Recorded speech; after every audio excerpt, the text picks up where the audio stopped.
हाम्रो बारी फर्सीको मुन्टा। मलाई एक रत्ती पनि मन पर्दैन यो फर्सीको मुन्टा।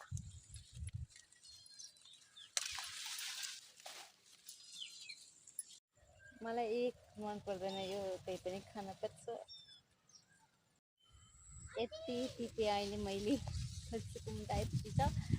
आजकल धेरै फलेको छैन फर्सीको मुन्टा, यति छ सकिँदै छ। अब 2-3 दिनमा फल्छ।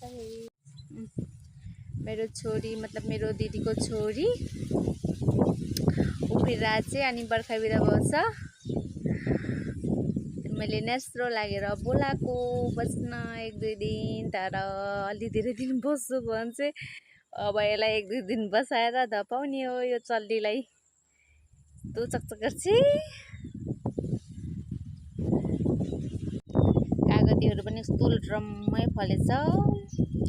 अनि खुर्सानीहरू हामीले काटेर सबै यस्तो बनाइसक्यौँ। अब यसमा फेरि रोप्ने हो खुर्सानी। लौका चाहिँ उता छ, त्यसलाई चाहिँ बिउ राखेको त्यो लौका।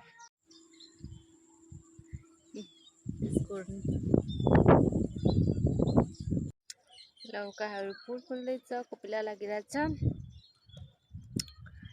चिचिनामा चाहिँ नै यो चिचिना करेलामा चाहिँ आँखो लागेछ। अब सुक्न लागिसक्यो। कस्तो ड्रममै फलेको थियो अस्ति न।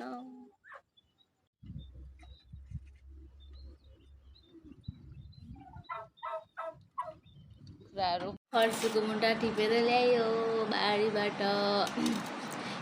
अघि छतमा उफ्रिराखेको थिएँ। यो दाँत छैन, दाँत भुसालाई बेचिसकि।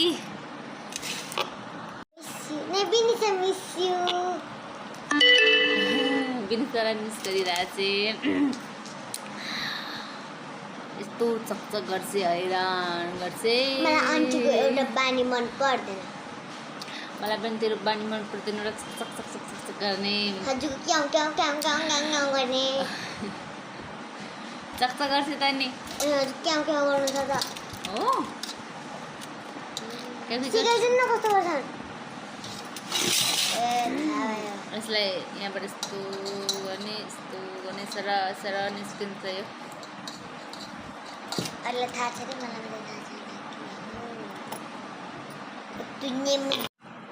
मसँग एउटी केटी रिसा चाहिँ रोएर बसेछ। यसरी रिसाएर बसेपछि चकचक चकचक धेरै